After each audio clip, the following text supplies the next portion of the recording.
Now, the prophecy is that we are going to have another coup. The prophecy. We are going to have another coup. And we are going to see another coup. Because the Zimbabwean coup was a failed coup. What their objectives were as they pronounced them that fateful night. We are targeting criminals. We want to restore a legacy. The military was too fast. It did not consult with the people. The academics were too exasperated with the economic situation of the Mugabe dispensation. Their minds froze. They started dancing and ululating to the military mantra. But they were not putting and applying their minds to ask critical questions. Yes. Questions like, which legacy are you trying to restore? All right, Yes. all right. Which legacy did Mugabe bring that was worth restoring? What legacy did Mugabe leave for the military to want to restore? Hey. Until today, such a question was never asked. You understand? Yes. The so-called academics went to sleep. Yes. The so-called opposition politicians, they were mesmerized. And where we are now, Zimbabwe is far worse than it was in the Mugabe era. Therefore, there was nothing restored, nothing restituted, nothing amended, nothing built after the coup in Zimbabwe.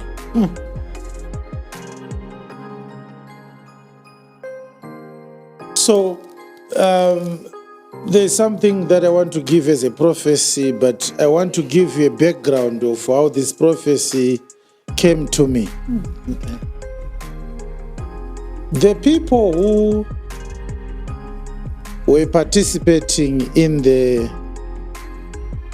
struggle for political independence in Africa, the nationalist movements, we have the Chama Pinguzi in Tanzania. Okay.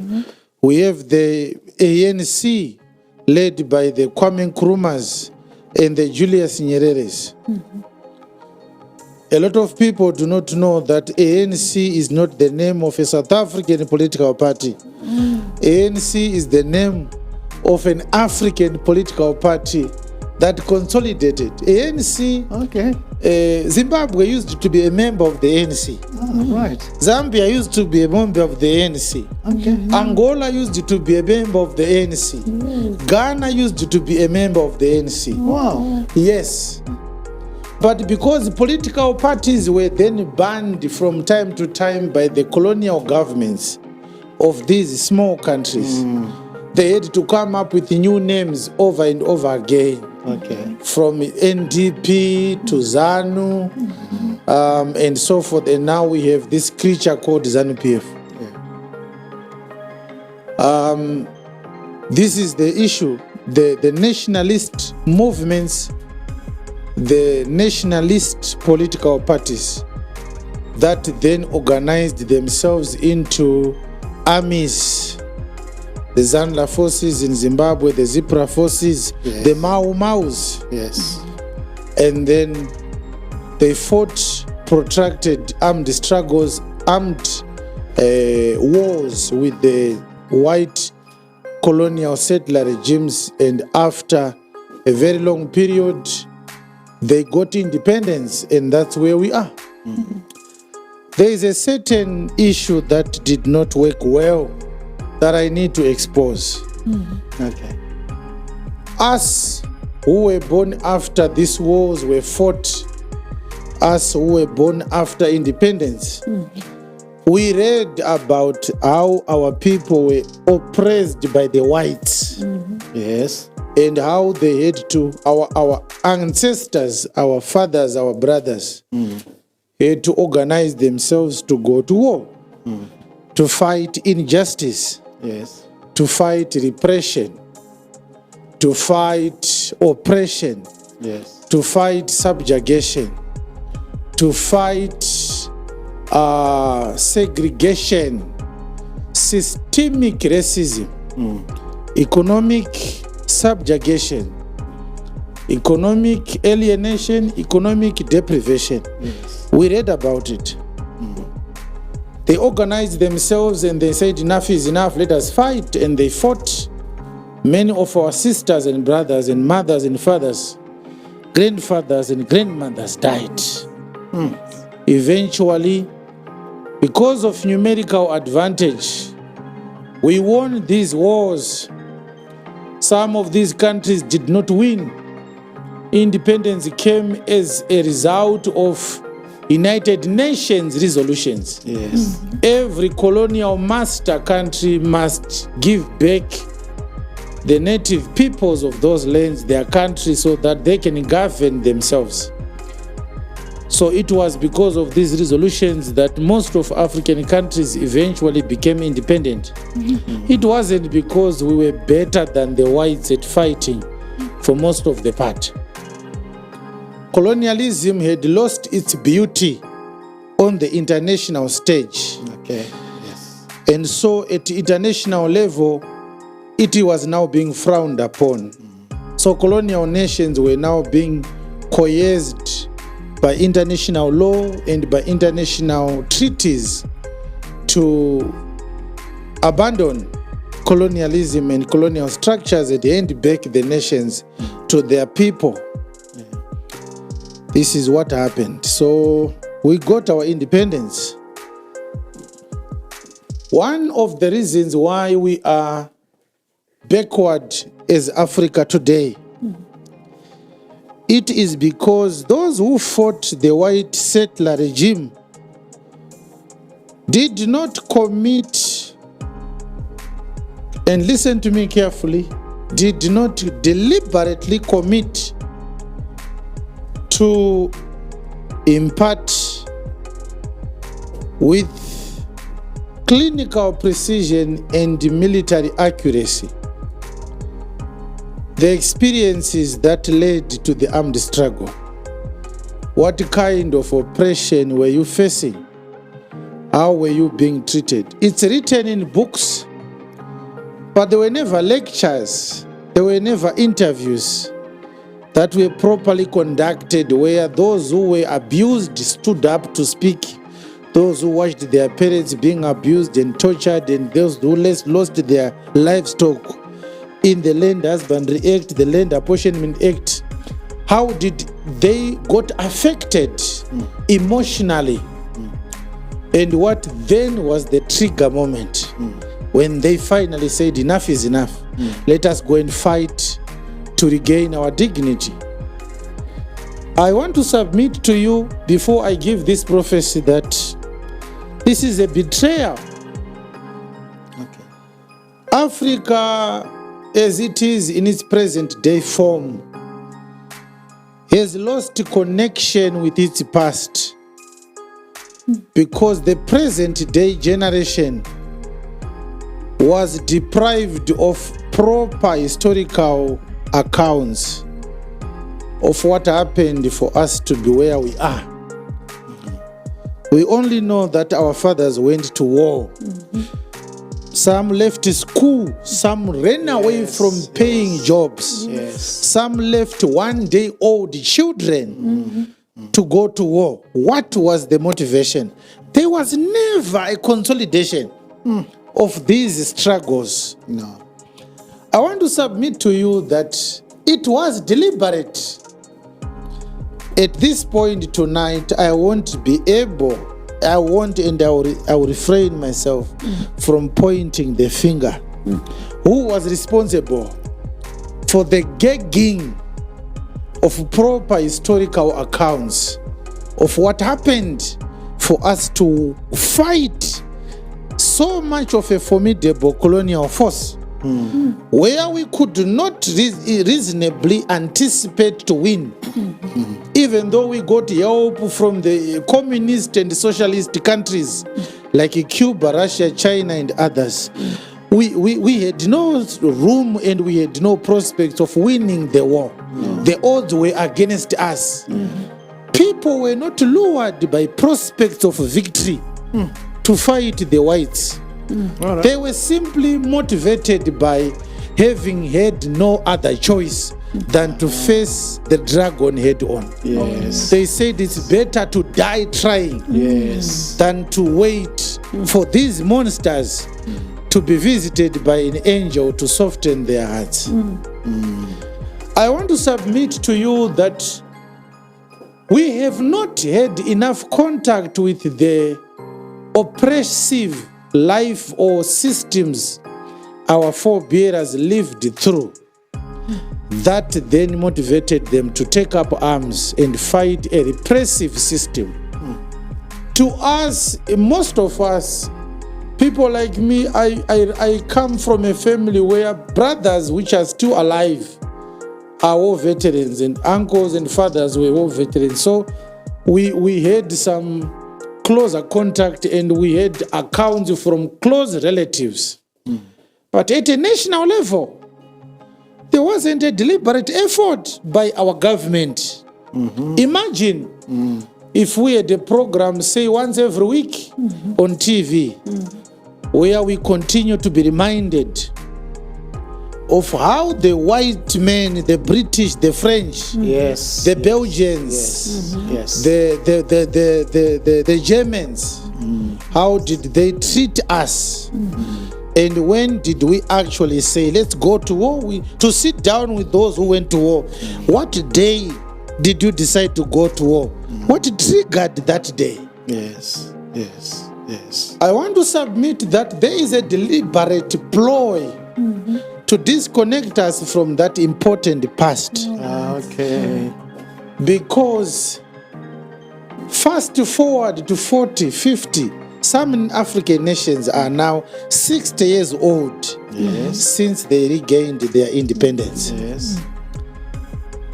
The Gen Z and the millennials and the so forth, the children who were born after independence, Yes. have no connection. Yes. They have no sense of national duty, Oh, yes.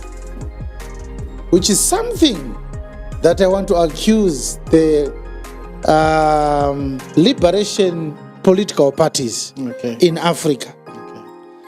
They stripped the African child naked of a sense of patriotism, and they put a sackcloth of political fanaticism disguising as patriotism.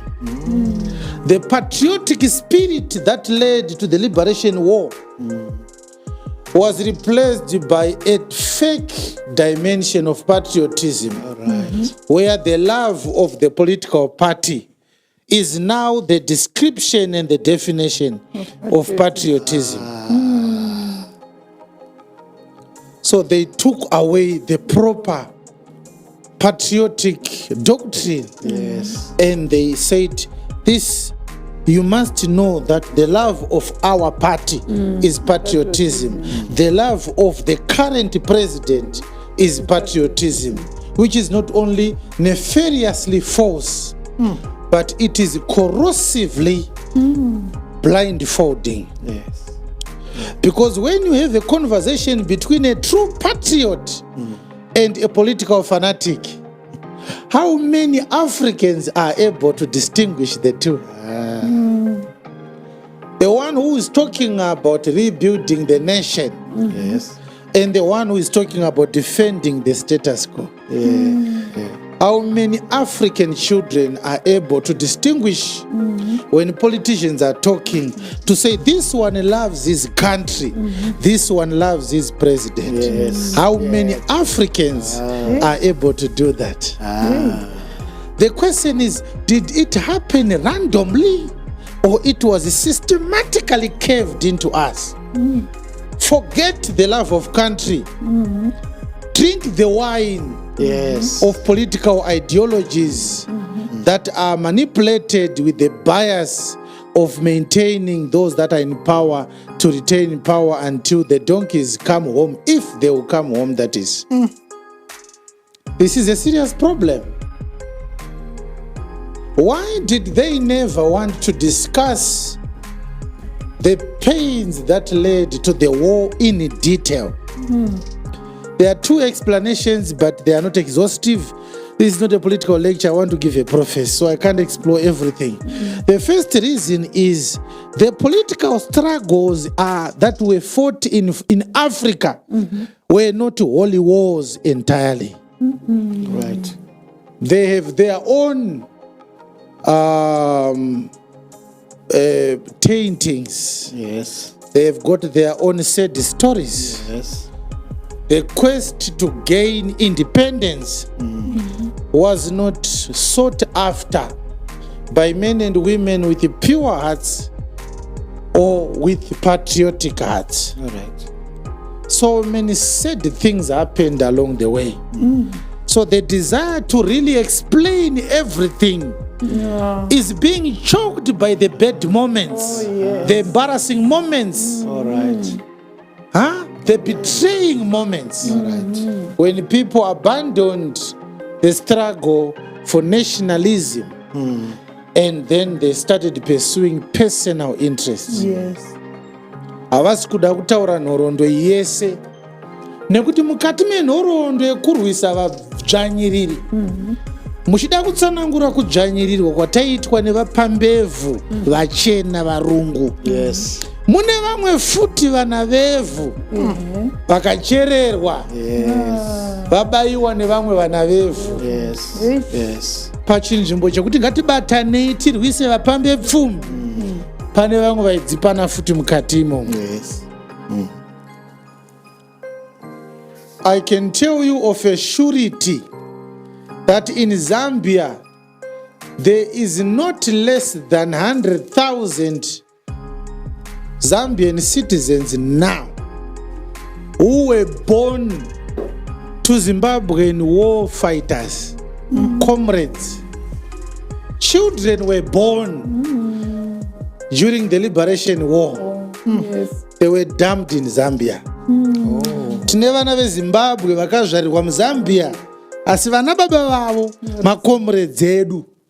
Hey. Vana mai vavo makomrades edu. Let me leave that one. I once spoke about it. The second reason why the experience of oppression was not and is not being discussed openly, to make sure that there is consciousness of African history in the African son and the African daughter. We must understand where we are coming from properly. For example, if our elders had taken themselves to task to deal with this matter, the influx of Africans going to Europe could never have happened. Yes. The desire for Africans to go and work for white people is evidence of what I'm talking about. Yes. No black conscious child of Africa will be willing to go again and say to a white man in a white land. If how they treated us in Africa was properly explained to us. Yes. Mabatirwa akaitwa madzisekuru edu navanambuya vedu nevarungu. Dai madzisekuru edu nemanambuya vedu vakanyatsotitsanangurira madzvanyirirwa avaitwa.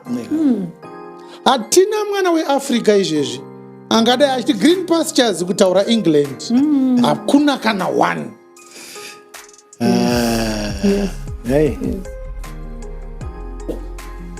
Pastor, do you know that when you were a garden boy to a white farmer in the colonial era, there were meters between the garden boy and the missus.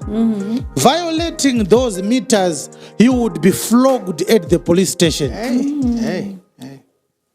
Murume mukuru ane 40 years airamba achinzi garden boy. Yes. Achiita garden boy papurazi remurungu. Mukadzi wemurungu akauya akatanga kutaura nagarden boy, aifanirwa kumira at least 3 meters away. Kungomira padhuze namadhamu aendeswa kupolice station onozvindwa. Achiroverwa nhau yekuti anga aenda padhuze naMrs. Chindiudzai kuti what were the odds that our uneducated forefathers would be able to understand the proper distance between the missus, the wife of the boss. The second reason why this history was deprived of us, it is because consciousness of our identity and consciousness of our dignity, consciousness of our rights, was only good when the oppressor had a different skin color to us. These liberation war movements or revolutionary parties, they sat down in their secret rooms and discovered, if we raise a population that is as alert to their rights as we were when we took up arms against the whites, the African sun will one day rise against us. If we start behaving like the white masters were behaving, they will take up arms against us again. So the history of African liberation in school history books is cooked up to make sure when you read the history of colonialism, you don't feel any emotions in the reading. Have you seen that? Go and read the history of the Holocaust written by the Jews. The Jews, when they read those books, they read with tears. Yes, they cry. Yes. They cry after reading the history of the Holocaust. It was written by Germans with the emotions of the pain. This is why when you talk about Nazism, you are provoking a Jew. It doesn't matter what time of the day it is. Because the Nazism is what brought the Holocaust. Yes. You understand? So listen to me. If we bring the 16-year-olds and the 17-year-olds, the 14-year-olds of 1973 today, Mnangagwa will not last 2 months. All right. Yes. Tikatora ma 16-year-olds, nema 17-year-olds, nema 14-year-olds, nema 21-year-olds, a 1969. Hatimbo fataka ita chakwera umalawi, haite 1 month aripo. Kana yaru Mozambique mburamba aripo.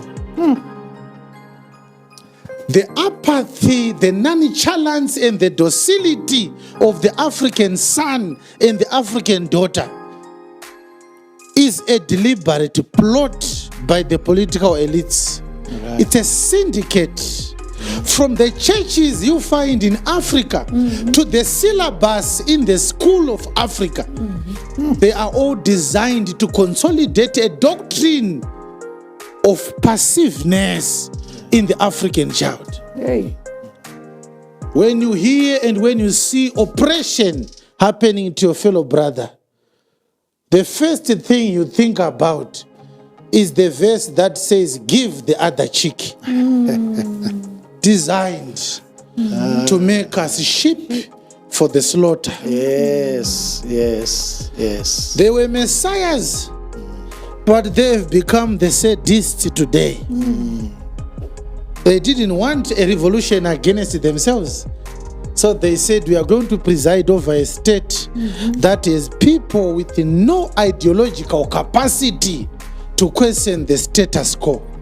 We are going to preside over a nation with no ideological capacity to see what is wrong, what is unacceptable, and what is outrageously unacceptable. The African can see what is wrong, what is unacceptable, and what is outrageous. He puts up the same reaction into these 3 situations. Go to other places. Go to Iran. One woman murdered by the state. There will be no peace in Tehran.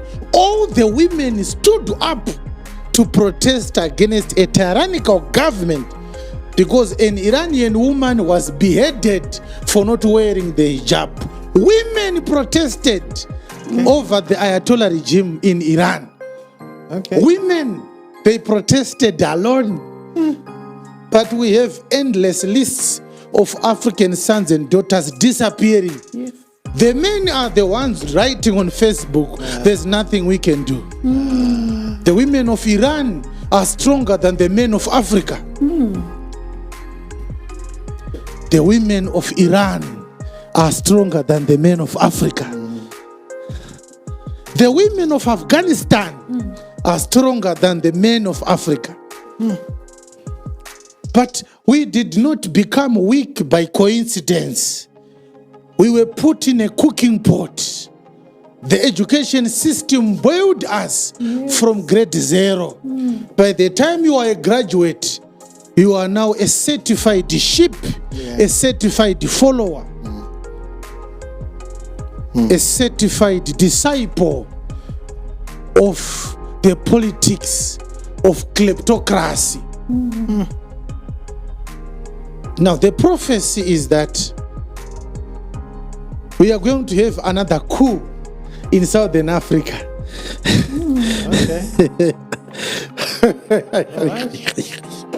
That is the prophecy. We are going to have another coup in Southern Africa. Okay. The coup that was executed in Zimbabwe in 2017 was the first coup in Southern Africa since the independence era. We are going to have another coup in Southern Africa, and that means I am not talking about a coup in Zimbabwe. You understand? I have to be clear. This is not a coup d'etat to be done in Zimbabwe. And this is the issue now. The issue is democracy has failed in Africa. The dimension of the democracy we have in Africa, some political students are actually writing theses and papers and academic papers right now to try and ventilate what went wrong with the Western handed down democracy of Africa. What they have discovered and what every academic in political science has discovered is that democracy was strong until African political extremists discovered that it is a very abusable tool to become a dictator disguised as a democrat. Democracy has become a very useful tool for the dictators. And if you are not very analytical and observant, I will give you an illustration. I have to pass through this. I don't have to talk about this for a long time. I'll give you an example of how manipulable democracy is. Democracy is the rule by the people. Leadership must be chosen by the people. It is called representative and participatory democracy. But the issue is, democracy did not have safeguards.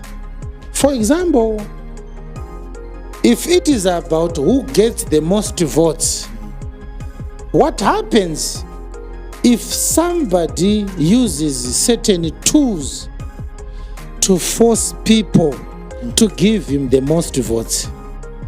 This democracy did not foresee that problem.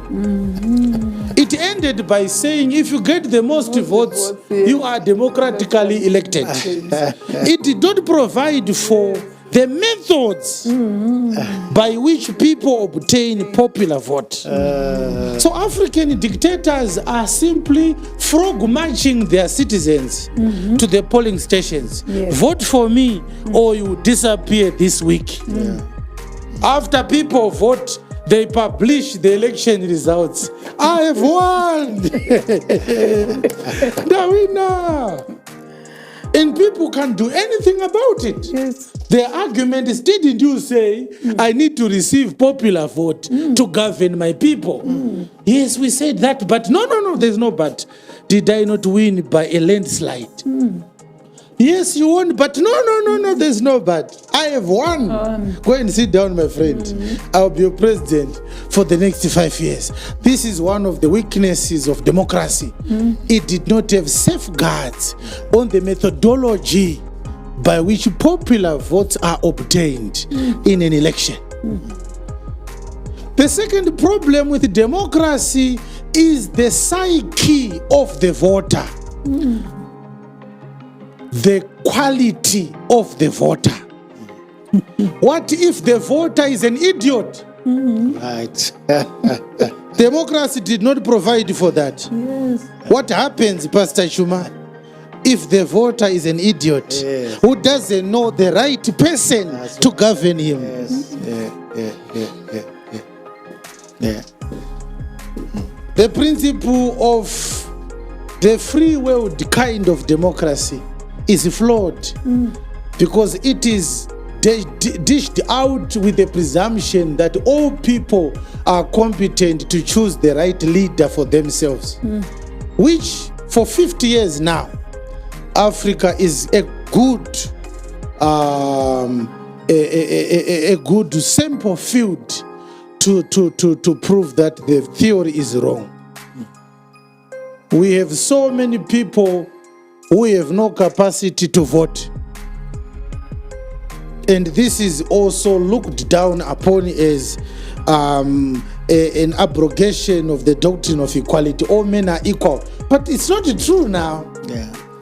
When an important issue comes to play, like voting for the person who is going to implement or formulate policies that are going to shape the destiny of our children, we need the right person. We need the competent person to govern us. We need a person with the right, not only intellectual capacity, but emotional characteristics.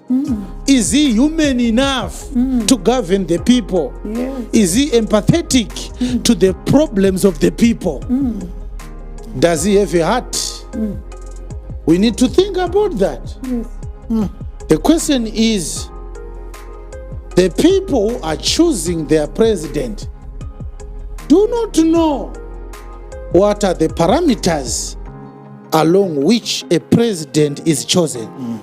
A minister is chosen. An MP is chosen. They choose ministers based on how good and handsome they look. We are voting for people because of the orations they make on public rally platforms. But there's evidence in this person's personal life that he cares about nobody. But you must understand that during the colonial era, there were laws that said if you don't own this and that, you don't vote there and there. Okay. Yes, there were laws that said if you are not a landlord, if you don't have a property in this constituency, you shouldn't vote in other jurisdictions. There were such laws.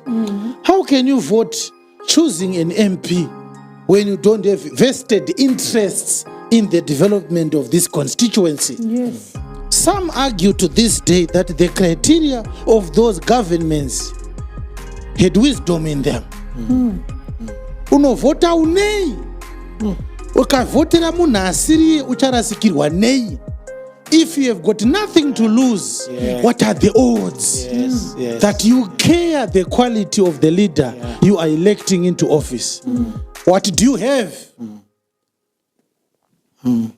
So democracy has failed. I speak both as a human being and also as a man of God. Amen. Democracy has failed Africa. And we are going to see another coup, because the Zimbabwean coup was a failed coup. What their objectives were as they pronounced them that fateful night. We are targeting criminals. We want to restore a legacy. The military was too fast. It did not consult with the people. The academics were too exasperated with the economic situation of the Mugabe dispensation. Their minds froze. They started dancing and ululating to the military mantra. but they were not putting and applying their minds to ask critical questions. Questions like, which legacy are you trying to restore? All right. Yes. All right. Which legacy did Mugabe bring that was worth restoring? What legacy did Mugabe leave for the military to want to restore? Hey. Until today, such a question was never asked. You understand? Yes. The so-called academics went to sleep. Yes. The so-called opposition politicians, they were mesmerized.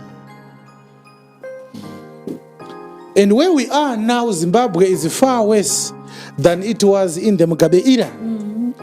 Therefore, there was nothing restored, nothing restituted, nothing amended, nothing built after the coup in Zimbabwe.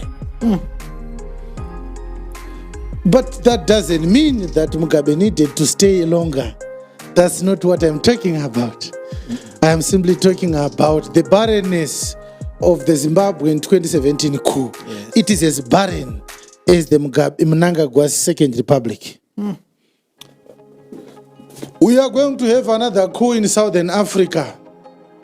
And I would like to tell you that these are signs that God is now going to use a spiritual mechanism to bring black consciousness, true Pan-Africanism, true patriotism in the hearts of the African sons and daughters. Amen. Which was not imparted by them, by their forebearers.